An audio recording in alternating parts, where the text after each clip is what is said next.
Let's get into it. Amanda's story. Oh my gosh, that's me. We're going to talk about some facts, the things that we absolutely know from research about mushrooms and what they are doing, because we also have a lot of anecdotes and we have a lot of personal stories, but the facts are important because one, we know a lot more than we did even 20 or 30 years ago. We're going to talk a little bit about the brain, body, and trauma, and how all of us, whether it's a big T trauma or little tiny traumas, we all have trauma. And the way that I define trauma is that anything that happened to us that was too much too soon and our body was not able to process it can be registered in our psyche and registered in our body as a trauma, even if we don't have a story around it, even if we don't necessarily remember it. And that can have some pretty big downline effects on us, especially as we get into our middle age and older. What are some of the outcomes of the retreat that we hear from our beautiful 1,600, now almost 1,600 guests over the last 7 years? The dosing, everyone always loves to talk about how many mushrooms am I going to take and what kind are they and how do you guys do that here? We've developed different protocols over the years and we have a really great one right now. And the schedule. So I'm just going to go ahead and get right into it. Oh, I guess it's going to be my story first. I'm not going to talk too much about myself. There's quite a few things I think online about me, but in relationship to this work, I am the founder of the Buena Vida. I am one of the leaders of the retreats. I don't lead every retreat. I've trained quite a few other beautiful people that occasionally now are able to lead the retreat without me. But I tend to do the 7 day deep dive retreat. So we have one coming up in August that I will be a part of.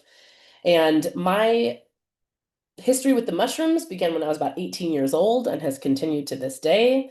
And even though it was recreational when I was younger, I had a really profound first journey with the medicine that made me feel connected to this earth. It made me feel very, very small and yet also significant in my life. And it's something that to this day I will never forget. And then fast forward to about age 32, I was living in New York City. I was very depressed and lonely and anxious and everything that comes along with that. And somehow got very, very interested in a magical brew called ayahuasca. And ayahuasca just got a hold of me, and I couldn't stop researching and thinking about it and reading books. And eventually, about 6 months later, um, felt to an atheist materialist at the time, something I didn't believe in, but I felt a calling. I felt a calling from this ayahuasca that just would not leave me alone in my dreams and to go down to Ecuador to the Andes Mountains. And I went on my first 12-day plant medicine retreat. So that was about 11 years ago now. What I found there over time, I pretty much immediately left New York after that, went back to this retreat center, volunteered. It was everything I didn't know that I needed. And it wasn't just psychedelics, that's an important part. It was community, vulnerability, sharing, um, non-judgment, love, like all of the things that we held as like principles of that place were like, I was like, oh, this is what I've been missing. This is the thing that I was after. This is what I was looking for. You know, return to nature, return to music, and all of the beautiful ways that some of the indigenous people there shared there are certain lineages that they have remembered a lot of those things that are very important to humanity. And me, being from California, being from, unfortunately, a culture that has forgotten a lot of these things that have kept humans right by the fire and singing and together, it was a return for me. And I find weaving that into these retreats of like, what we think we need isn't always what we actually need. And doing this work in community and doing it with each other is something that most people don't like at the beginning. They're like, oh, it's a group retreat. I don't know if I really want to do that. I kind of want to do it at home by myself. And then by the end, it's like, could not imagine it without the people. We just finished one a week ago that they just became so close, unbelievable friends. And it's unique to go through this experience with strangers, right? I'm sure you guys have heard of Nine Perfect Strangers, the kind of silly TV show, but you really arrive as strangers and you leave not only close, but um, having people that you can call throughout the rest of your life that were there with you, that understand, and that if you go back to your life and people are like, "Where did you go? What was that weird thing you did?" They're the ones that are like, "I see you. I'll listen to you. I'm here to help you through this." which becomes a big part of the integration. So that is what I found. I ended up spending 3 years in Ecuador with the shamans, the medicine people, the music, just learning everything I could, helping to run the retreats, helping to do the volunteer program and the workshops, and just learning from all these incredible people that ended up coming through that retreat center, both leaders and guests. And then in 2018, I moved to the jungles of Mexico and I said, I'm going to host a mushroom retreat. And I thought it was just going to be one and I didn't know how people were going to get there or had no idea how to market or advertise or do any of that. That's business stuff. I just said, you know what? I think people are going to come. I have trusted medicine people. I know how to host a retreat. I feel safe doing that. And that very first retreat, January of 2019, so it's been about 6.5 years now, 20 people came. To this day, I don't know how in the world they got there. It was all kind of a big mystery.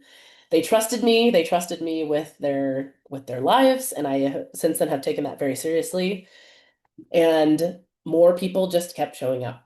And they showed up through COVID and they showed up after COVID. And we are now coming in, like I said, coming in on close to 7 years of really incredible magic. So let's get into these mushrooms, shall we? How do mushrooms work in the brain? You may have seen some of these if you're doing out there doing your research, or if you already have tried mushrooms, like a lot of you have. Let's just touch on a few of these because these are the things that I find the most fascinating about mushrooms. Probably that number two, the default mode network, right? It is just like it sounds, it's our default mode. And I recently have been working with some researchers at Imperial College London, both University College London and Imperial College London.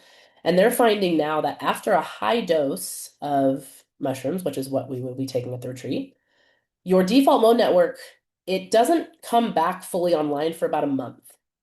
So the 2 weeks to a month after a retreat are vital. That's when you want to be implanting new belief systems, new ways of speaking to yourself, new ways of interacting. And so integration is vitally important because you can have the best mushroom journey of your life, but if you have no integration, you have no way of implementing that and weaving it back into your life and someone guiding you through that, it can just become a memory, unfortunately. Um, Working on the serotonin receptors, quite a few people who've been on serotonin like regulating medications have told me over the years that they end up going home and not needing them anymore. I'm not a doctor, that's between you and your doctor, but quite a few people who have needed different medications for anxiety, depression, especially those two are really common. After a few high doses of mushrooms, some go back and say, I just didn't go back on for a month, and then I didn't go back on for 3 months, and then here it is a year later, and I've found other ways that I actually don't need this medication anymore. That may or may not be you. I think that there is beauty in the mushrooms and the plants, and there's also beauty in amazing pharmaceutical breakthroughs. So we're not here to say that either one is better than the other, but they can work in conjunction together as well. Reduction avoidant behavior. Ooh, I could use a little bit more of that, right? Things are like, oh, I don't know. I don't know if I want to face that. Let's let Carlos in here. I'm actually gonna. Oh, you're not letting me out. Come on in, Carlos. The long-lasting effects and the safety profile, that's one of the biggest reasons I work with mushrooms as opposed to other plant medicines. They're incredibly safe. They're safe physiologically for the most part if we do the right screening. They're safe psychologically, and barring a few different psychological disorders, they have just a very strong safety profile, especially compared to other um, plant medicines. English alphabet. Oh, mute somebody. I got to get my mute on. I'm going to mute you there, Carlos. Did we skip 4? Oh, we did. I wasn't going through every single one. I was just going to talk Okay. about a few. But 4 is fun, mystical experiences. Now that one is one you might want to come for, right? It's fun to see in like the Johns Hopkins studies, a lot of this languaging that hasn't even been in any other study before, right? Breakthrough religious experience, mystical experience. It's very hard to describe, but when you have one, you know. And for many people, I think it can be, a big piece of it is that It is still letting people in, letting people in. You guys are welcome. A mystical experience can be, some people describe it as a religious experience or I've had people tell me like other than the birth of their children, that this experience was just as profound. And that's wild. And I see it all the time. I see it all the time. Emotional processing is huge. We hope that we can come to the retreat and just talk about everything, and then we just get a new story, and then we talk about that, and off we go. However, this work and this medicine is like very much working on the emotions. So if you feel like you're not in touch with your emotions, you don't have an emotional intelligence, or you're not even really sure what that means, or what does it even matter? Like, if you're thinking like, who wants to be emotional? That's not a good thing. We must process our emotions. They stick around in our body. They make us sick. They bring up disease. They break families. If we don't process these messengers that are here, it leads to a host of issues. And strangely, with emotions, the more we turn away, the bigger they get, right? The bigger our anger gets, the bigger our sadness gets. It actually doesn't, you can turn away from them for a long time, maybe even decades.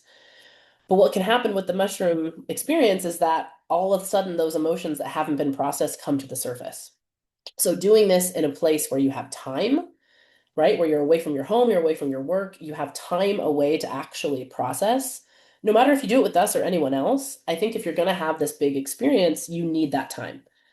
I really don't recommend having a huge experience and then next day you're going back to work, next day you're just back at your house. Like you won't have the time to process what comes to the surface.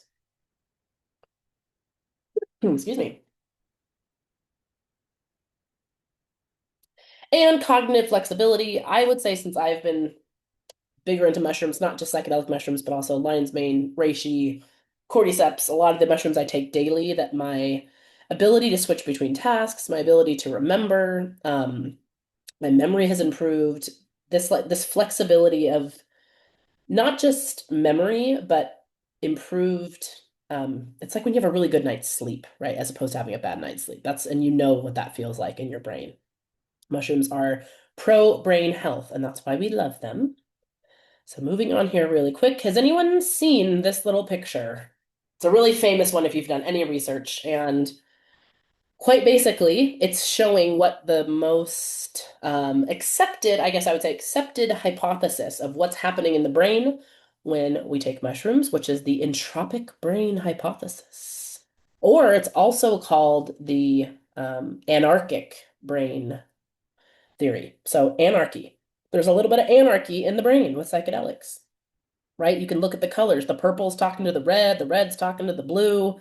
All of these parts of the brain that usually do not have connections for about, especially the 4 to 5 hours that you're feeling the effects, the brain is going crazy. And anyone who's ever taken mushrooms knows you may have just sat around or laid down and you're exhausted after. And that's because your brain is doing this. So insights, memories,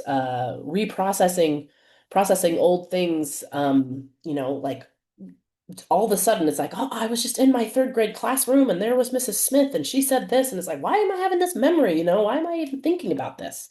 I don't even care about this. But it's showing us these ways and it's activating. And since the default mode network is offline, all of a sudden there is more entropy or chaos in the brain, which is a great thing.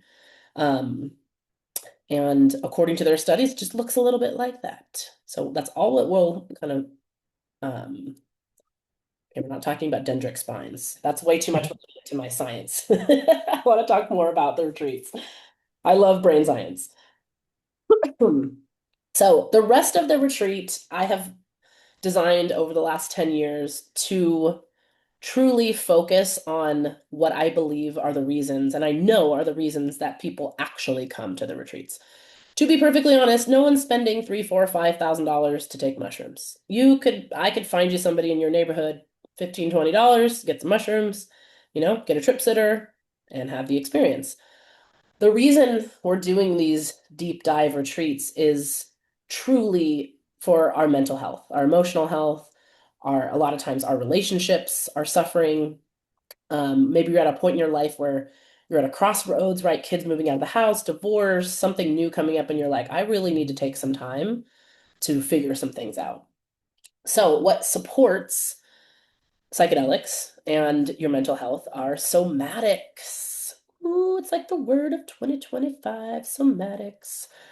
Somatics, the soma is just the body, quite frankly. And anyone who has anxiety knows that anxiety shows up real big in the body, right?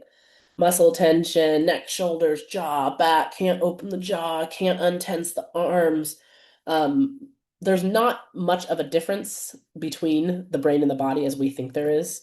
The brain and the body and the gut are always constantly communicating with each other.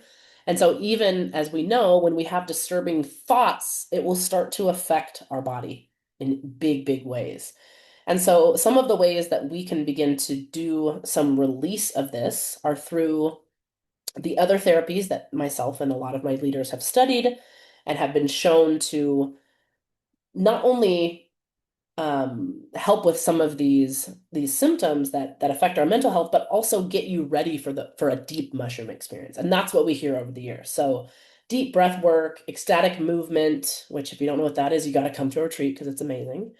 After the experience, some grounding techniques, right? So you're not flying off into space and you have all these ideas like you need to be grounded back to the earth, back into your body after an experience.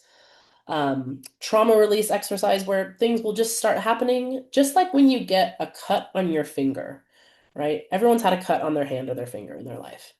You don't look at that cut and go, oh no, oh man, what's gonna happen? Right? And you don't, then you look at it for hours and hours. You just go, okay, wash it off, right? Maybe put a band-aid on, and then your body just does the rest, right?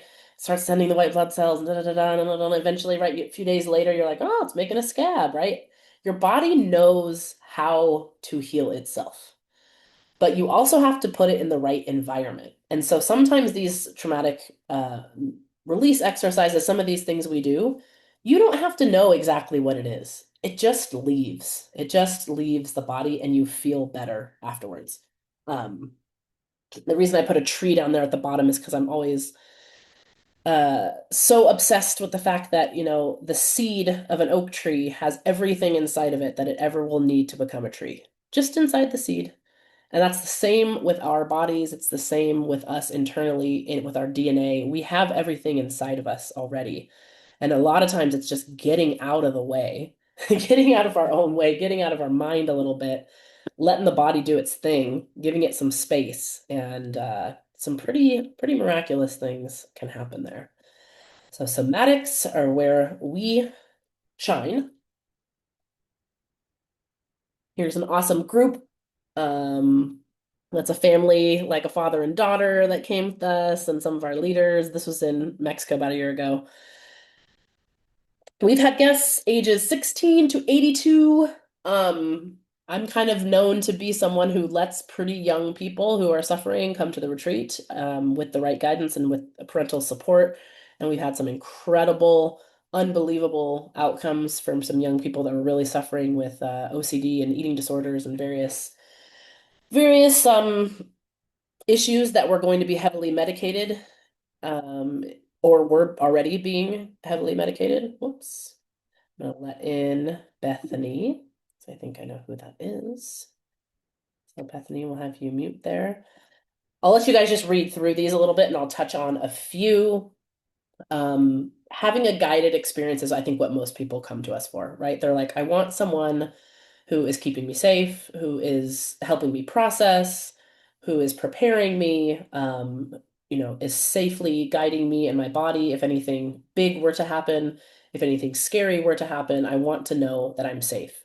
And this is why we have such deep experiences, because even if you think you're safe, if your body doesn't feel safe in an environment, you're not going to be able to let go. You're not going to be able to have a deep experience. It's going to be terrifying. It's going to be a bad journey. And so when you do feel safe with us, this is why we do 2 or 3 ceremonies. So you get to know us, you get to know what's going to happen. After the first one, you're like, okay, I had dinner and I went to bed, I'm okay. Everybody comes back. And so the trust increases throughout the week as well. the community and support is so vital. Like I said, that was the thing that really saved my life. I thought I was just going to drink ayahuasca and it was going to like go zoop, zoop, zoop in my brain and everything was going to be better. And little did I know that what I needed was to tell the truth and to have people listen to me and a hug and love. Like I needed so much more than to just fix my brain. And I'm pretty passionate about how much right now, especially in this world, that we need community in our individual lives, our individualistic way of being, and time to process.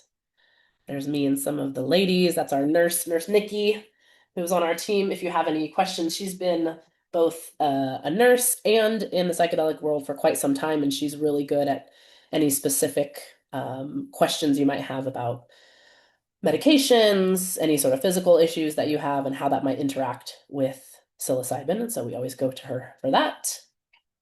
This is some of the things that people report to us of what really happens. The emotional release and catharsis is not just at the retreat. I was just speaking to someone today, a week out. She's like, "Hey, Amanda, a lot's going on. Can I chat with you?" And, she went back home and some things happened, and it was like the emotional release was still happening when she went home, right? The openness, that's another huge outcome you see in the studies is just openness, right? Kind of a vague word. But when we're open to everything. Good, the bad, the sad, the joyful. And this is why a lot of us shut down because we're like, well, I don't want to be open to that. So knowing that you have support, knowing that you have integration tools and, the leaders to support you as you go home is really important. And I recommend that with if you do any journey anywhere else, if they don't have integration and support after, be wary. Um, the reduced symptoms of depression and anxiety, we're contributing to a lot of research on this right now. I will say, no matter how much I do this, it is staggering. The results of how many people tell me that massive reduction in their even chronic long-term like resistant depression. It's incredible. And it is not a magic pill, and it doesn't mean that sometimes depression doesn't come back. But compared to other modalities that we currently have, psilocybin for depression and anxiety is, I mean, it's eons beyond anything we have as far as the results. I think in Johns Hopkins, it was like 60% of people saw a massive reduction for a year after one session. That's craziness. It really is. But my running theory, and it will take a long time to get to know this, is that in addition, potentially to depression and anxiety being something that is just, a misfiring in the brain or the body, it also is like, a psychosocial issue. It's also, a psychological issue that goes beyond just perhaps something misfiring in the brain. For some people, for some, maybe that's true. But a lot of what I have seen, I think that is the best outcome are people just being, I mean, I have people all the time that tell me, "Oh, I don't want to talk too soon, Amanda, but like my depression is gone. It is gone. Like it is clearly just not even here anymore." So, I would say on the spectrum experience anxiety at times, and I have a completely different relationship to it. I understand when it's starting in my body. I understand how to talk to myself with kindness and compassion. I understand that living in this world right now comes with anxiety, right? It comes with not knowing the future. It comes with just being a human on this planet at this moment. And I wouldn't say that I have taken enough mushrooms to never have anxiety again, but it's completely reoriented my ability to be with it, to know what I need, to know when I need support, when I need tools, when I need time away. And so therefore it doesn't rule my life anymore. It doesn't overtake my nervous system anymore. And that for me is a big help, a huge help compared to before. Okay, we're moving on. I don't even have us on the play anymore. Talk real quickly about doses because I just want to get to the questions and answers. Over the years, we generally start most people, we do, don't worry, we do during your application, interview, when you get to the retreat, we do a lot of one-on-one about how sensitive you are in general. If you've taken mushrooms before, if you haven't, that's okay. Um, I have dosed thousands of people, and so I have a very good background and also intuition of where people need to start.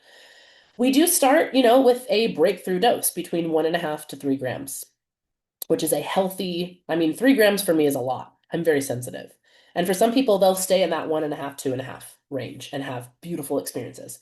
Depending on your brain chemistry, your medication history, you may need 4, 5, 6, 7, 10 grams of mushrooms. Everyone's very different. And the way that we deal with this, it's my sneaky little way that is a genius, is that we don't tell you how many grams you're taking until you leave. Until you get home and you get an email with just your specific doses. And what that does is that it takes away all the competition and who had what and who had the breakthrough because this guy and Christine got this many and I got this many. Um, and you may be surprised at how little you took or how much you needed, but you'll know once you get home moving forward if you're going to continue to work with mushrooms, how much you took. We also redose after an hour. So once we get into the ceremony space, we get everyone prepared.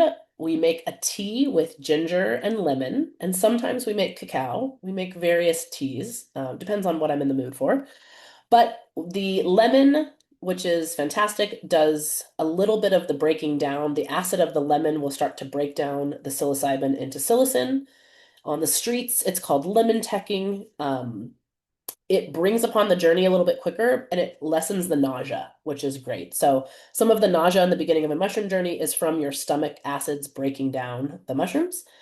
So, the lemon helps with that. And then the ginger not only is delicious, but helps with any sort of nausea as well. So, we drink a tea, we drink all together at once.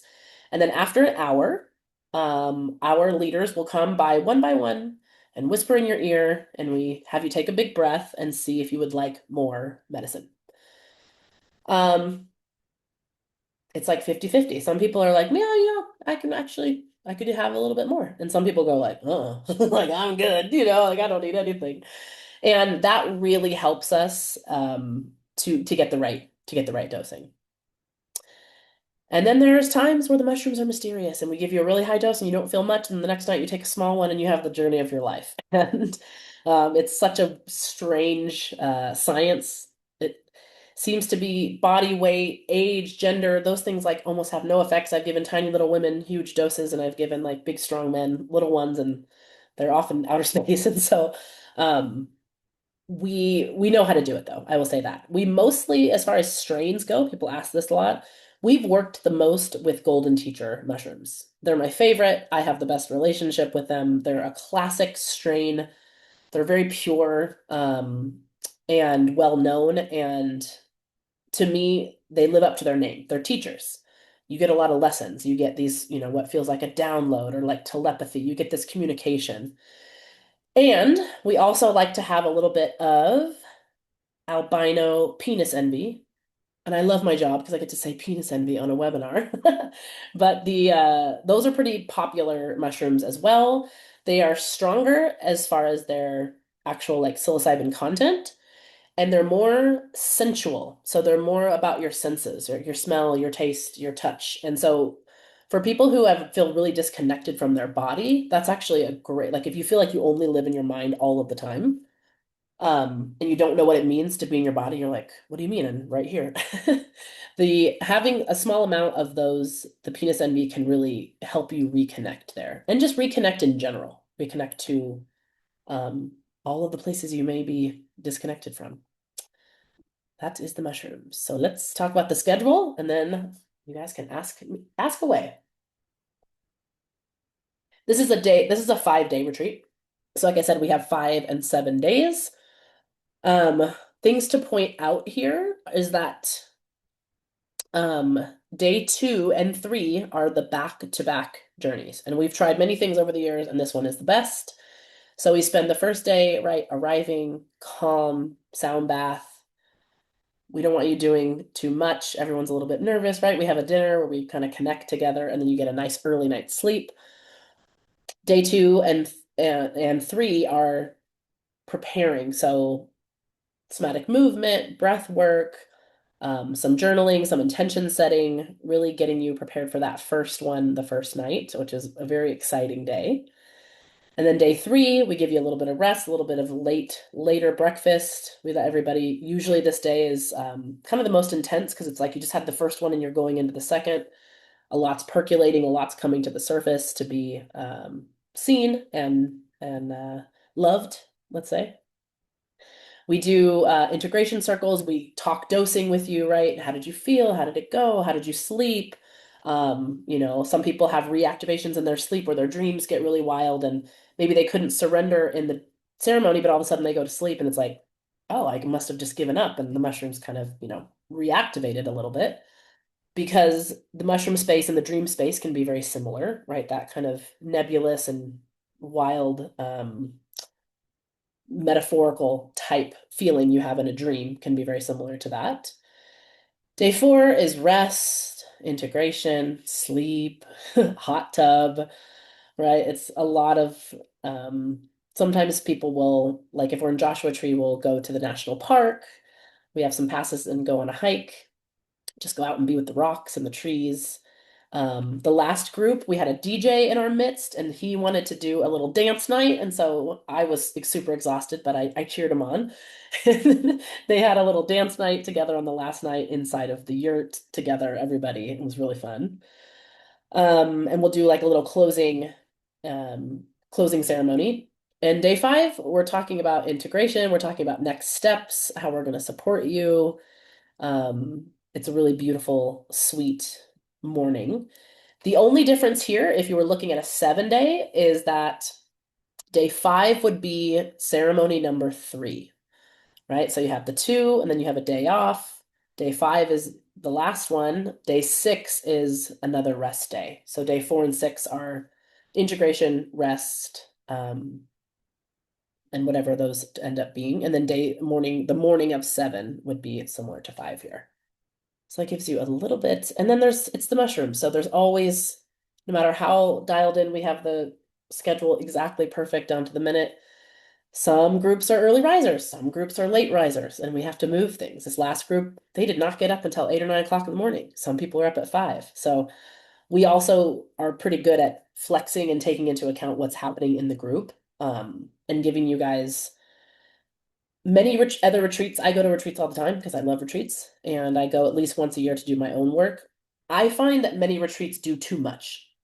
Too many classes, too many workshops. It's like 5 a day, and it doesn't really give you time to just be with yourself, right? Or have those great conversations with people you've just met. So we like to be sure that there's, don't get me wrong, it's an intense schedule. It's 2 to 3 high dose ceremonies of mushrooms in, 5 to 6 days. It's a lot.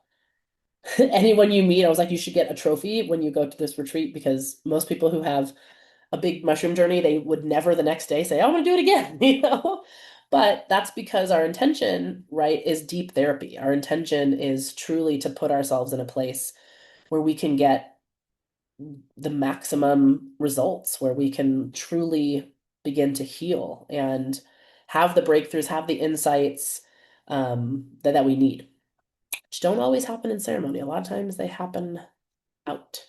So the last thing we'll put here is, some of you have heard, we have the Buena Vida Sanctuary, which is our church in California. It's one of California's first. There's a few other legal psilocybin churches. Our sacrament being the mushrooms, we don't ever sell mushrooms. We don't give away, like it's only part of our retreats. It's only part of what we do for safety. And we do all kinds of magical things there. So you can get a little overview. It's a 5-acre ranch in Joshua Tree, but we're surrounded by a lot of public land, so it feels really private and really expansive. There's hiking trails. We have alpacas right there. This is an old picture. They used to have donkeys. We have alpacas now. And Joshua Tree is one of the darkest places in the United States. It's like a super dark zone. So at night, the stars and the moon and the magic out there. I don't know if you guys have ever been out to the high desert of California. It is something else. Like it's really magic. And then in Mexico, we go to all kinds of different places in Mexico. In August, we're going to be south of Mexico City and the sacred mountains of Tepoztlan, which is just like if you've ever been to kind of like a vortex like Sedona or certain mountains, certain places where you just go to a city and you're like, wait, whoa, whoa, whoa, what is this? Tepoztlan is like that. It's not a city, it's a town surrounded by really unbelievable mountains and nature. There's a lot of indigenous medicine people there, a lot of sweat lodge. It's a healing place. And we've been working there on and off for 3 years with another retreat center called Tandava. Tandava is the 5-MeO DMT retreat. And those are some of our friends that own that. And they're letting us use their space. So I'm going to stop sharing. I'm going to stop talking. I've given you guys a lot of information, a lot to think about. And I would love to know what you want to know. So we're just going to go with whoever unmutes first. What are your questions? What did I forget? What's on your mind about these retreats? I think I saw Chris. Go ahead, Chris. Hey man, thanks for all that information. I was just wondering, do you think the 7-day retreat is too much for someone that's doing this for the first time? No, I don't. I don't know the exact figure, but it's very close to 75% of our guests, it's their first time. So I hold a paradox of like, it is a deep dive, but it is designed to walk you through the process as if it were your first time. It really is not designed as some sort of like, oh, you're an expert in psychedelics and you already know what you're doing. Up until we had the land in Joshua Tree, we pretty much only did 7 days. So we've been doing that the longest. The 5 days are really great for, people who like can't take as much time off of work. They need the kind of longer weekend. It's still two ceremonies, so it's still deep and profound. But if you have I recommend if you have the time and the space and you can really get away, the 7 days are really incredible. And it's our original protocol is the 7 days. Yeah. Great. Sorry, one more question. If I was to get surgery, so I tore my ACL, and I'm debating whether I should get it like, next month because that's when the first opening is. And Okay. it'd be like 3 weeks before the 7-day retreat. Okay. And I don't know, am I allowed to take like any kind of pain meds or anything, or I'm supposed to be off everything? Well, that's a great question, and it will touch on a few things. So, I will say of the other mushroom retreats that I know, and it's a small world, so I know most of them, and I know most of their leaders. We're pretty flexible with medication. However, certain medications, a high enough dose will override. Certain SSRIs, Wellbutrin, Lexapro, Paxil. I know how to do it to where like if their doctor tells them they need to stay on, hopefully a lower dose, but if they need to stay on and they still want to come to the retreat, they have to sign a waiver, an extra waiver saying like you may not have the same felt effects, right? Like this may numb it out.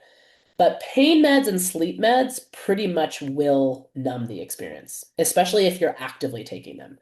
So it's unfortunate, but especially, Ambien, Xanax, anything like oxycodone, Oxycontin, they're just working on the same receptors in the brain where the mushrooms are trying to get to.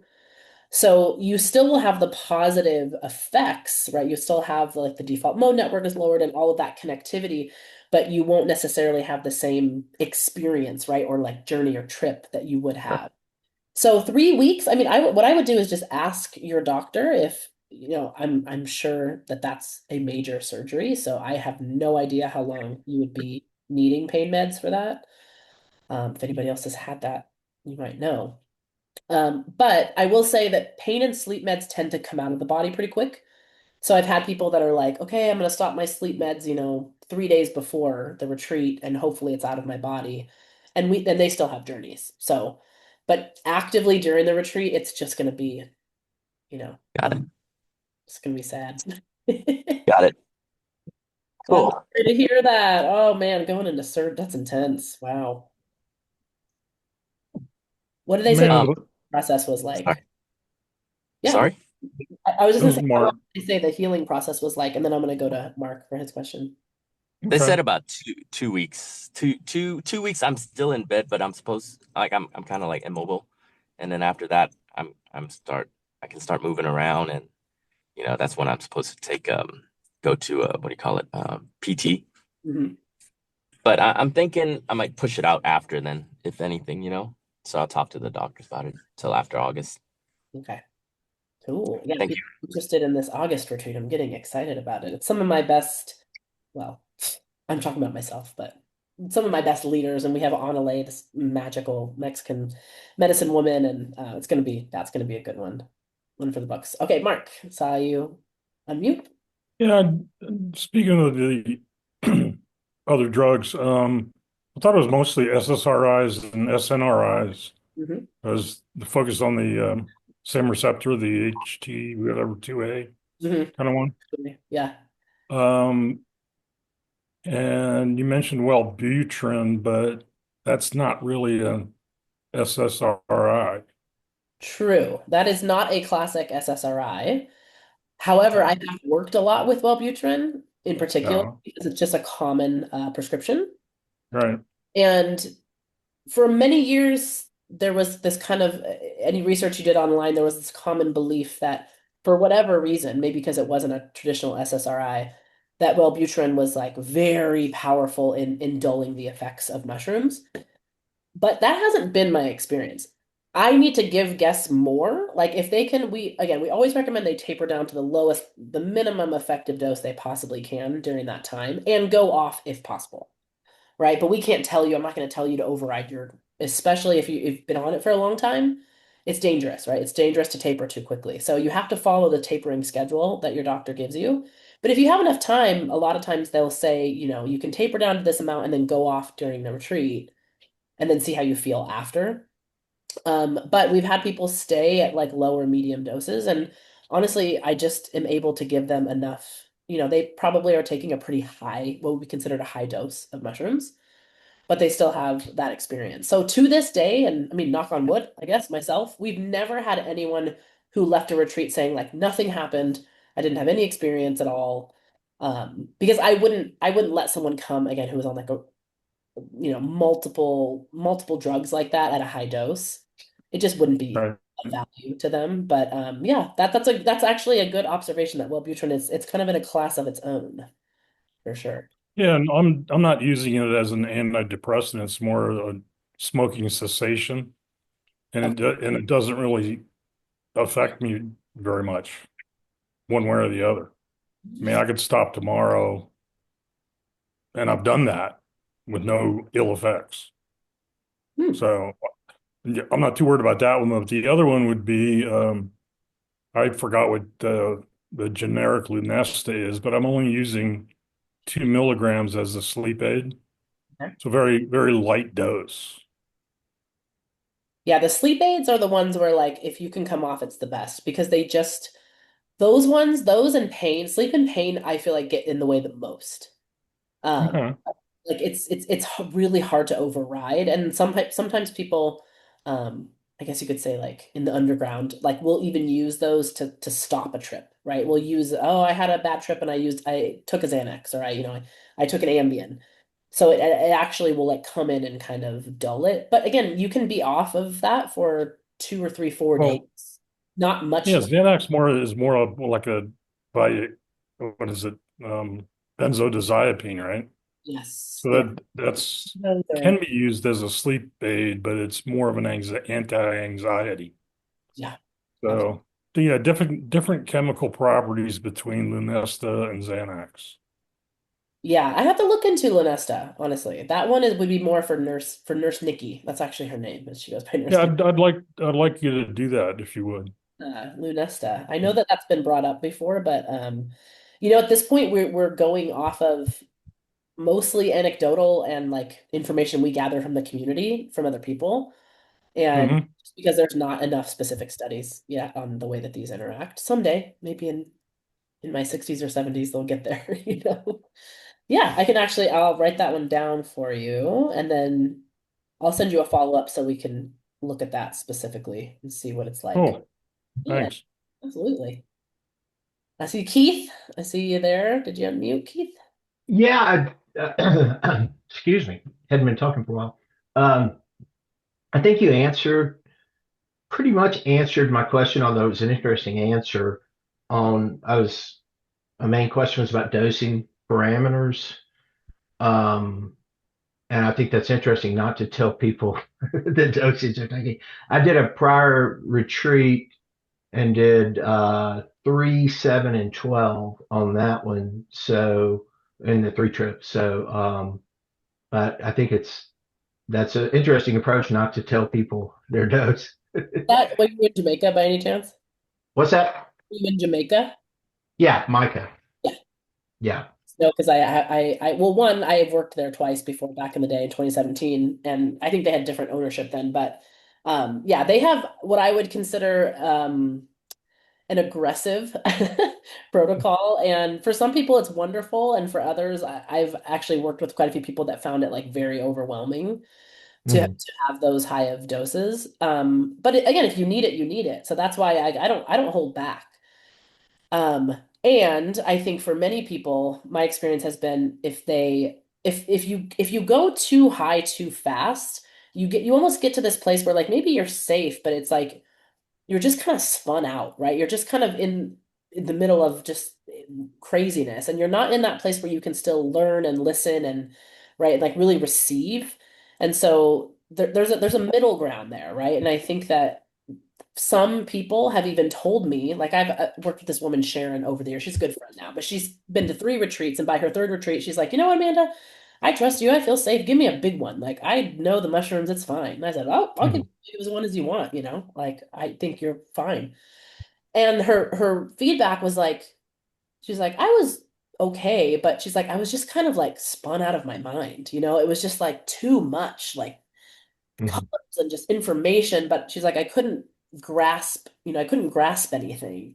And so she goes, actually, for the next one, like, I want to go lower. I want to be able to like navigate. And so there's something to that navigable area. And, this is why we do the redosing after an hour, because some people I might think, oh, I'm giving them a high dose, but to their body, it's like, I need more, you know? Where do where do you where do you dose? Do you dose? Are you in your room? Are you somewhere Yeah, else? good Or question. I didn't even talk about that. That needs to be added aside. So we have a ceremony. This is very different from Maiko from what I know of what they do there. We all like this is based on the traditions of mainly the Red Road or the Camino Rojo, which is what I was mainly trained in Ecuador, Colombia, and Mexico.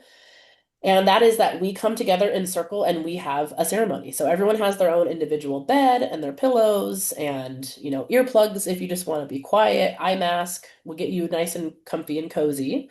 And the ceremonies are actually a really special part of the journey. So we're all in it together. We have many different instruments, sound bowls, drums, singing, silence, sometimes some recorded music, and we kind of weave the energy of the ceremony through music and a lot of times medicine music. And that can be a really profound, it is a big, profound part of the journeys. And so it's very different. I think I'm not sure how this if they still do this at Maiko, but everyone kind of has their own playlist and their own headphones and they're kind of like in their own world. And I think there's a space for that, but there's something that happens collectively and individually when we like return back to this ancient way, like this ritual, this specialness, this ceremony, like something else arises out of that. And so, yeah, we do it together. Nobody's off in their own room or their own land. If you need to go outside, right, and like you need a breath, you want to look at the stars and sit out with a chair, like a facilitator will go with you. Or sometimes people want to go stretch and have their own thing. But for the most part, it depends on where we are. Like in Joshua Tree, we just built a 30-foot yurt that's like 15-foot ceilings with like a dome in the middle, and it's big and huge and gorgeous. And we're all in there together. And then occasionally in Joshua Tree, we may do on some of, depending on the group, a kind of day into night ceremony. So that one's more of like a nature connection. So we start inside, and then after about hour and a half or so, it's the option if you want to go with a facilitator and like find some space on the land and be outside, which is really special too, right? Kind of have your yoga mat and maybe you connect with the tree or maybe you just want to look at the birds or whatever that is. It's like a little bit more of an open eye journey and then we all come back together at the end. But for the most part, especially for the therapeutic sense, right? Like in your own seat with your tea, you put your eye mask on, you go into your journey, and then the way that I like to think that we as the leaders guide you, right? We're not telling you what to think, we're not interrupting your journey. For the most part, I do my best to not talk to anyone during the ceremonies unless absolutely necessary. We guide with music, we guide with energy, we guide with sometimes touch, right? If you need it. And we go over this in the retreat, like what is safe touch? How do you ask for it? There's sometimes someone just sitting next to you. Like sometimes, we keep ourselves very grounded and very like we keep the system very calm. And so sometimes just if you're in a place where you're a little bit afraid or things are getting too heavy, and one of us will just notice that and maybe just sit by your chair, sit in front of you, not touch you, not anything.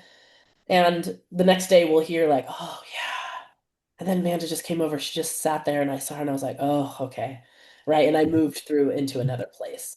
All the way up to, I'm scared and I need someone to hold my hand or put a hand on my shoulder.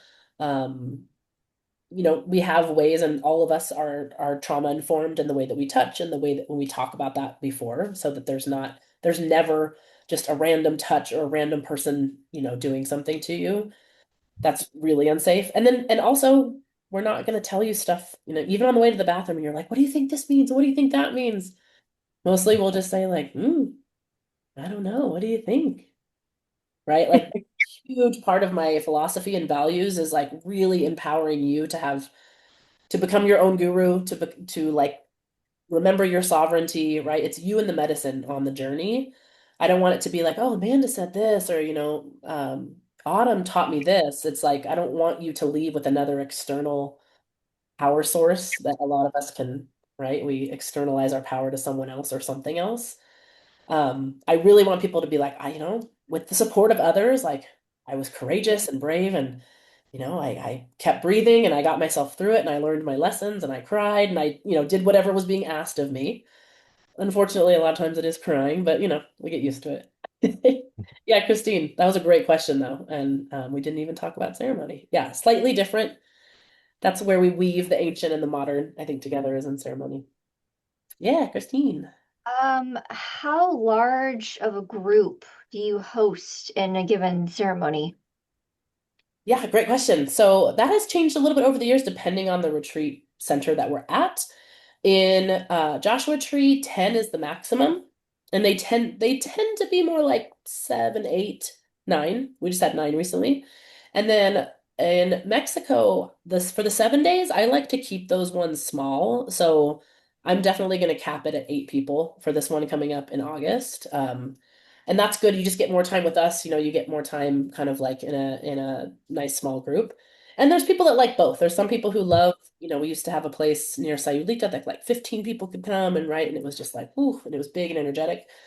Those ones are intense for us as leaders because 15 people on mushrooms is like, it's hard to explain, but it's a lot, right? It's a lot of energy. It's a lot of things moving and um yeah, they have their place. But Joshua Tree 10 max. And in Mexico, they vary, but the one coming up in August is going to be 8 maximum. And I think we have 3 people in that one right now so far. I like the smaller groups personally, so so it's good to hear. Yeah.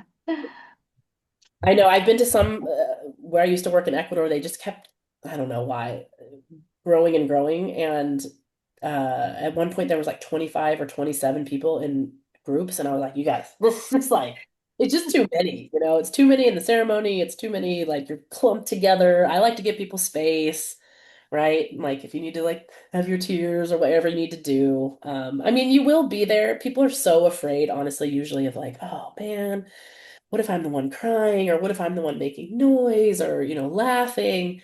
And, you know, the thing with mushrooms is like everything just becomes an orchestra, right? Like Chris is crying and then Christine giggles and then there's a song and then Mark is, he's like, ooh, and he's over here, right? It just becomes this like beautiful symphony. And many times, the first person to cry, everyone's like, thank you, because now I can cry, because that person, they kind of like broke the seal and I wanted to, but I was nervous. And then, with certain high doses of mushrooms, you can't really hold back. That's what's great. I mean, no, don't get me wrong. Some people have a very strong intellect and a very strong way of controlling themselves. I would say a lot of people who come to the retreat say that, right? They're like, I'm very in control. I have things organized in my life. But this is where psychedelics are great, right? They break past those like kind of self-imposed barriers and also, that's our ego, right? We talk about ego death sometimes with mushrooms. Like I am someone who is this. I am someone who is put together. I am professional. I am whatever you say when you say I am. It's really good to loosen that up a little bit sometimes, and just become and this is my esoteric side, that I am, that I am, that I am, that I am, right? You just become the beingness instead of the solidified human that you are. And there's a lot of freedom. And then we get to integrate and like create, like, well, maybe I actually want to change some of those things that I've been saying about myself for 40 years or so. It's nice. Yes. Another follow-up question. How far in advance do you like schedule out retreats? Because I'm going to be away and like doing stuff in the summer, so it won't be until like later this year at the earliest. So yeah, like how far out do you plan these ceremonies? That's a good question. It used to be further in advance, and then a few things happened this year. We kind of like lost a big retreat center we had worked at for many years.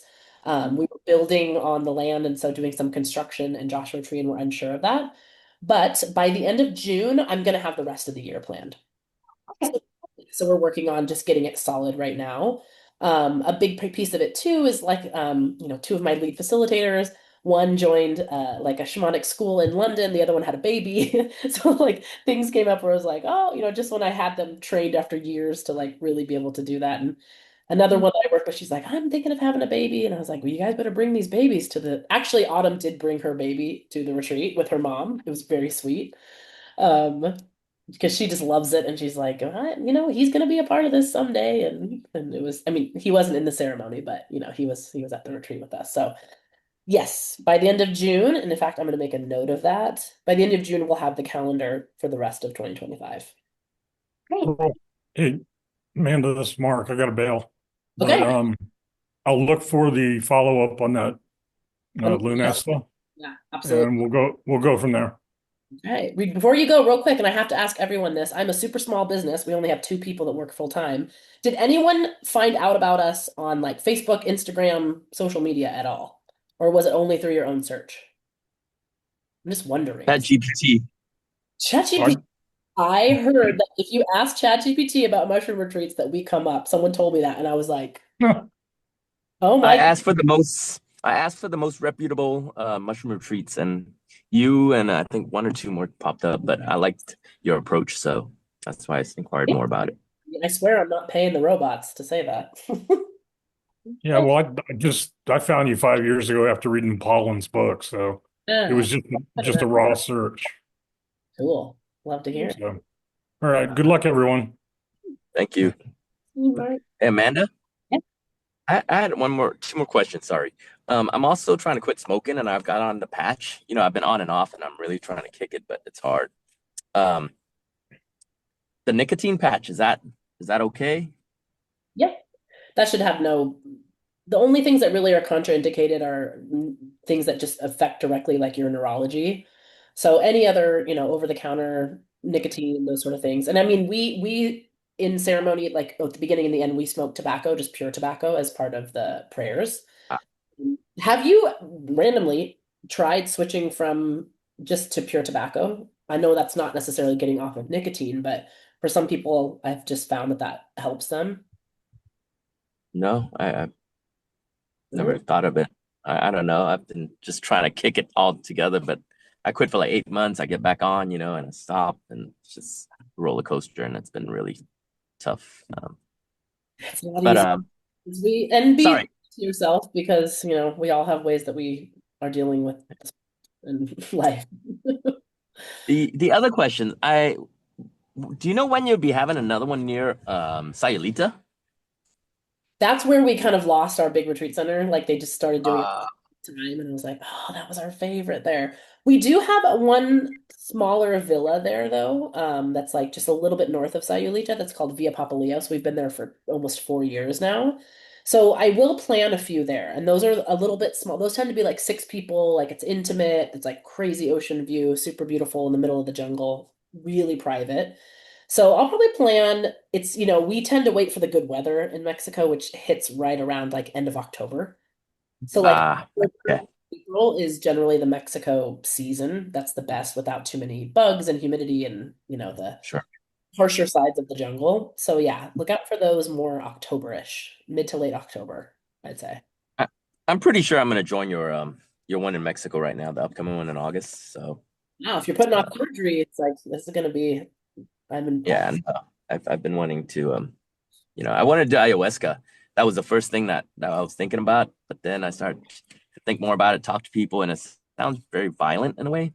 And I thought someone suggested mushrooms a lot, a lot not as violent. So I was like, okay, that sounds I, like a nice start. I mean, ayahuasca's it's very popular, but I mean, it is one of the most powerful psychedelics in the world. And like up until 30 years ago, only the medicine people really drank it. Like this idea that we all drink it and we sit around is like it's very, very new. Um, and it's not something to mess around with. Like even when I worked with it and had the opportunity to be in a lot of ceremonies, I only probably had 5 ceremonies in 3 years, and it was only when I really felt that calling specifically to that medicine. It's hard on the body and the liver. It's like it's much harder physiologically than mushrooms are. And I will say, I promise you this because I've worked with peyote and wachuma and a bunch of different medicines, and mushrooms can be just as powerful and profound as ayahuasca. Absolutely. I mean, 100%. And I've had people who've drank ayahuasca and are like, "Are you kidding me? This is mushrooms."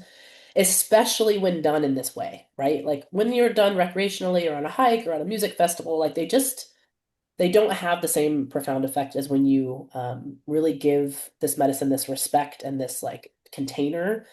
Something different happens. And so I think, yeah, risk profile, mushrooms are much, much, much lower and yet still have huge positive effects.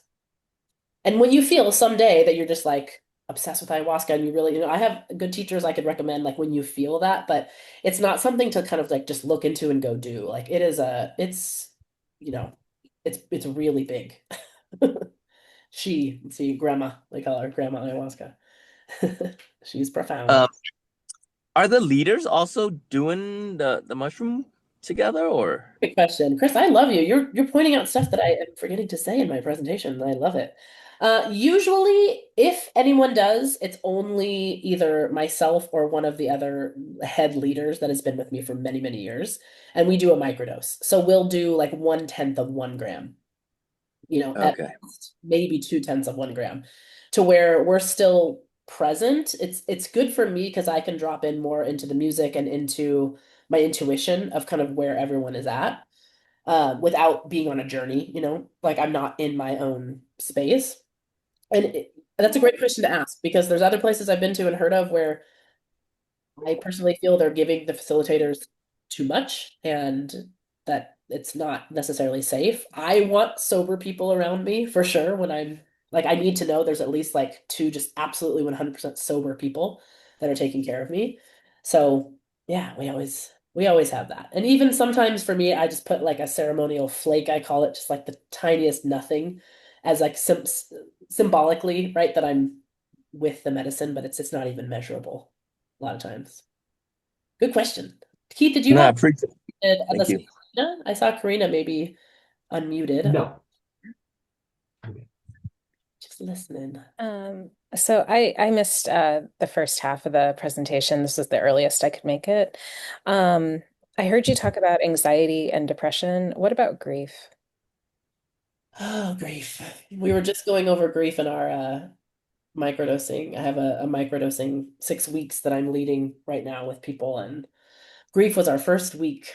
So I've been deep in the grief portal recently. Um, Absolutely fantastic for grief. I mean, absolutely, like that's all I can say. Like if that is something you're facing and processing, um, I think it's the most um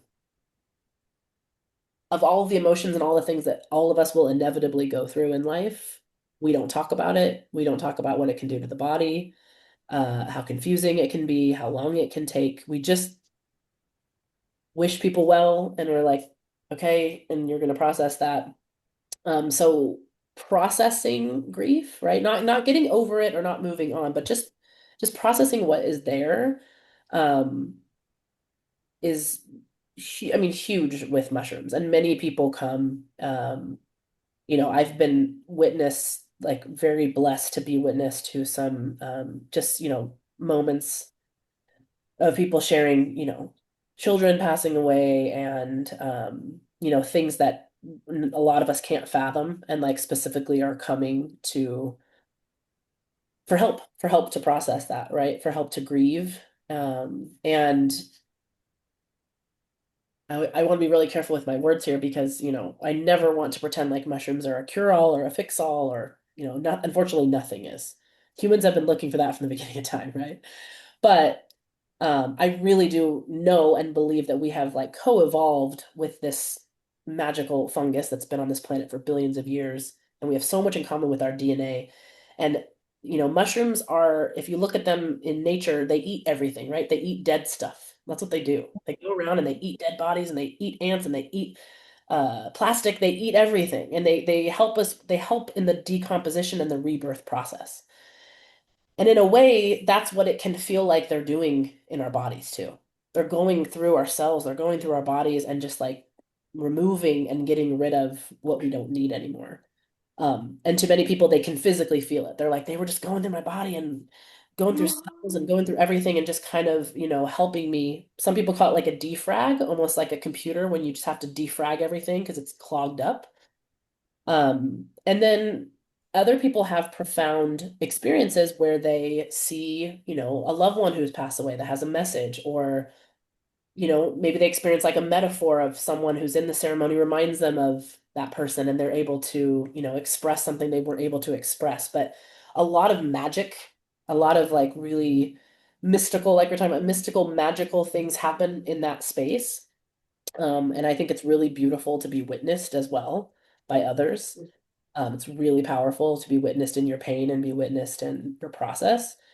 And strangely, by strangers, right? A lot of times, if family, like there's a lot of attachments and they know this and they think that, sometimes strangers, it's actually, to me, it's safe. It's like, you guys are going to know me here. And then maybe after this, it's like I can really almost be myself more when I'm with strangers. Family carries a lot of, you show up and they remember you the way they want to remember you. So, yeah, grief processing is huge. And, again, having that time, having a lot of space to like be away is huge. That's why we call it a retreat, right? Where we're like retreating away from life, literally, to do that and to take the time to do it. So, yeah, absolutely. Um, I've Thank got a, oh, go ahead, Chris. No, sorry. I need to run. So I was want to say thank you and good luck you. Yeah, I'm everyone. Thank you, Uh, going Chris. to go to. Thank you for doing this. thanks, Absolutely. y'all.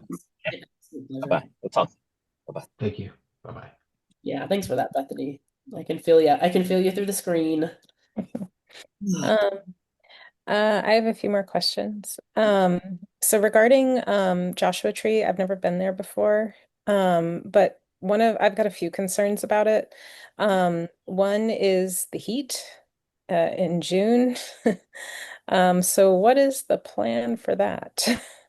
Good question. Yes, because in June is when the heat begins. It's not quite as crazy as like August or September, but Right. so AC, cold plunge, those are the biggest ones. Having like a lot of ventilation and air conditioning even in the ceremony space, and then doing that at night too. So the good thing about the desert is that once the sun goes down, it does cool off.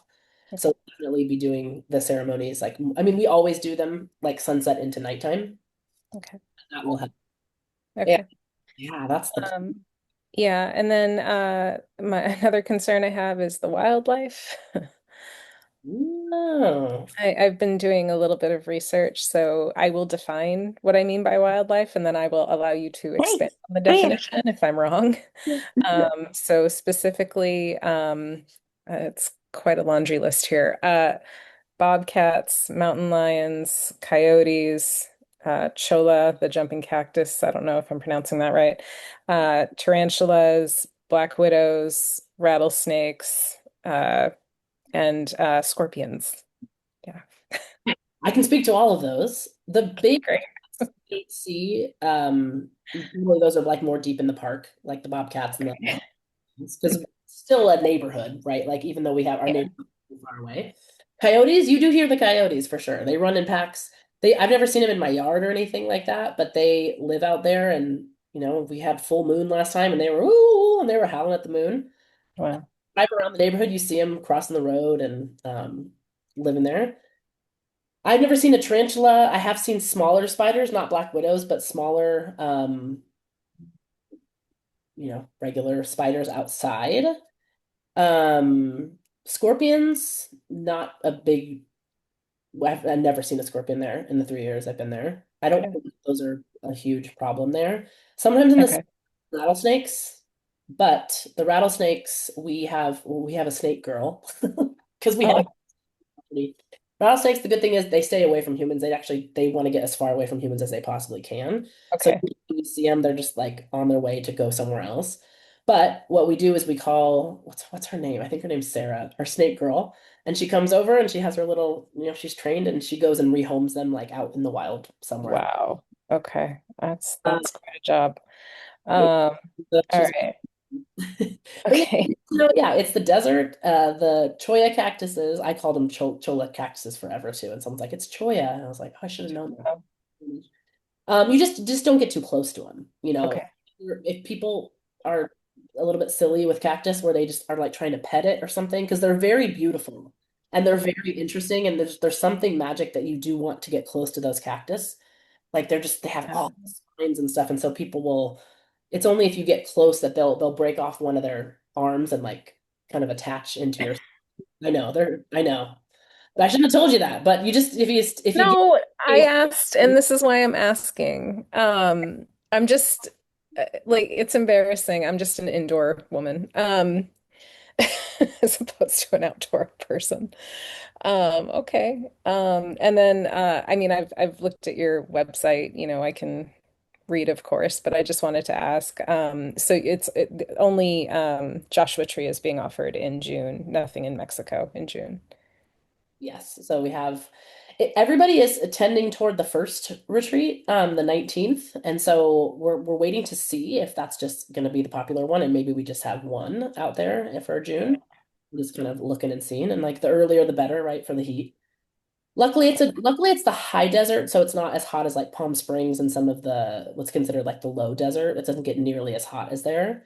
And Okay. we're Mesa, so we get quite a bit of wind. And yeah, June, I'm gonna keep my eye out. But like in the individual rooms, we have ACs.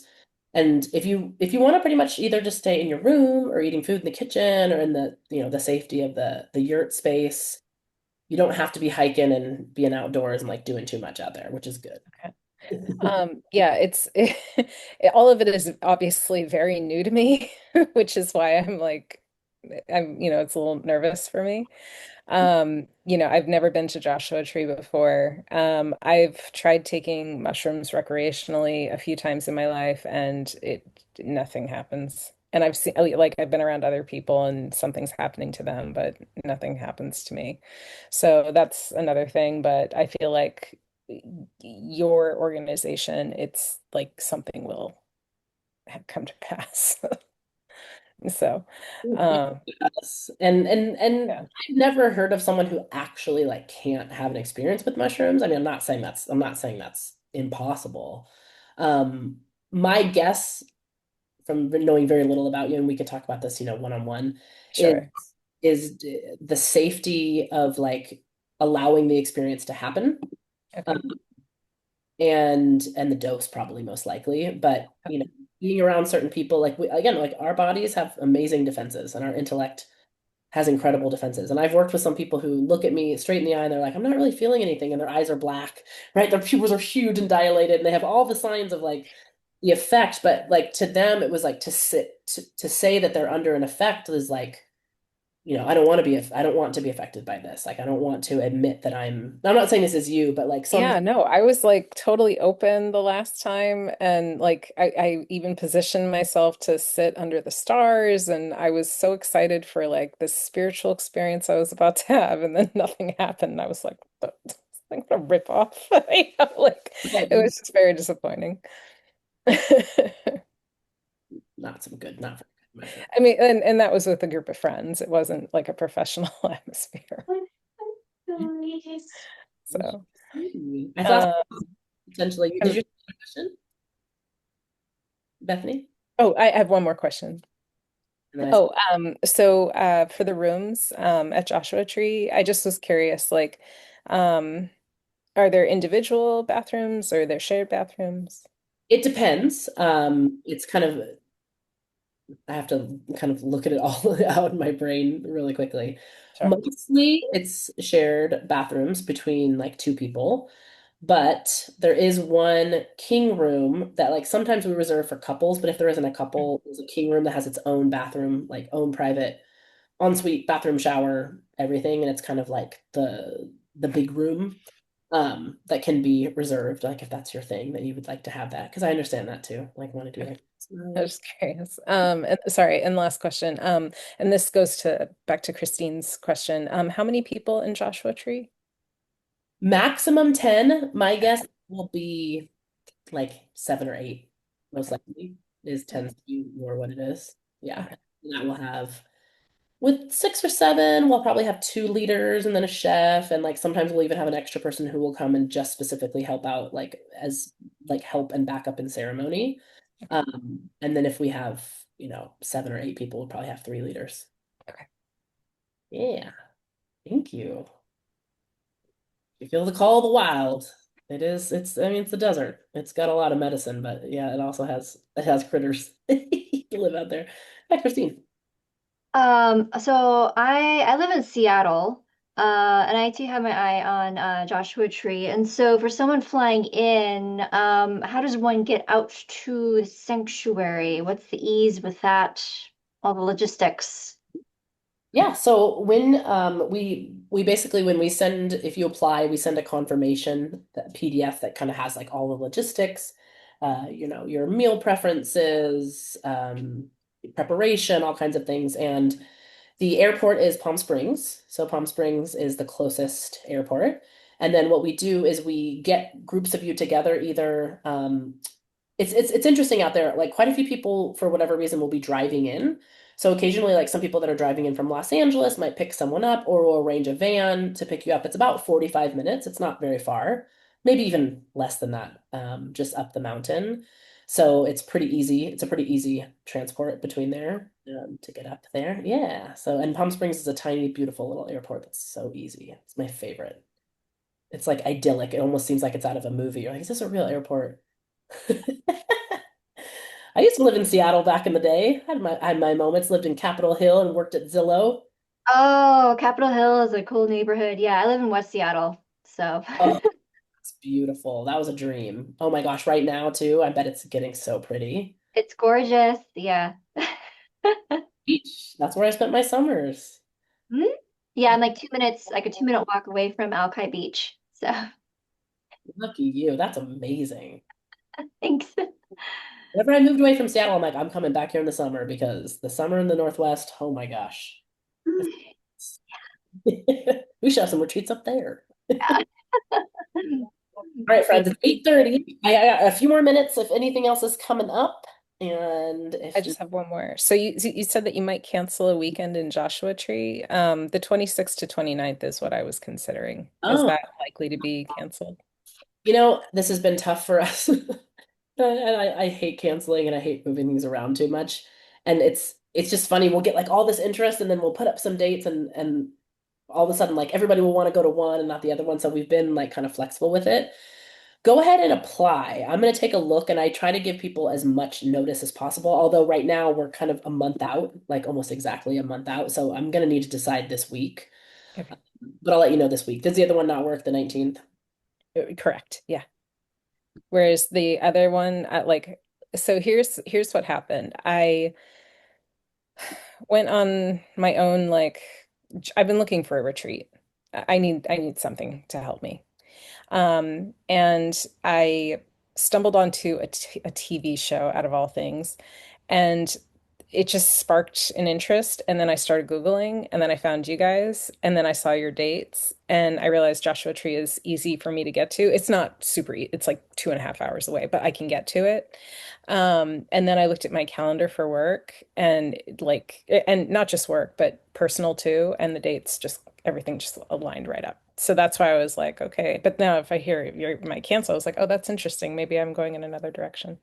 So, Want to, and I'm going to talk to my leaders and see how they feel about it. But yeah, for some reason we've just had everybody interested in that first one.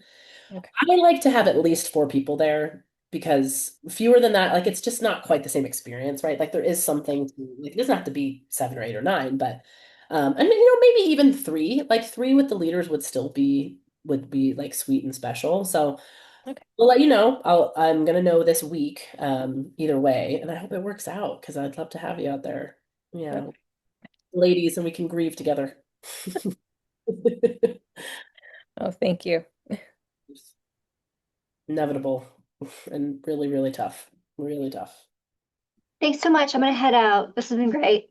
Thank you guys. This has been wonderful. I appreciate you. I know, Mike, I know you just joined. I'll send you the rewatch. There he goes. He's like, oh, joined a little bit late. Thanks, Jessica. Thanks, everybody. Talk to you soon. Go ahead and end this meeting.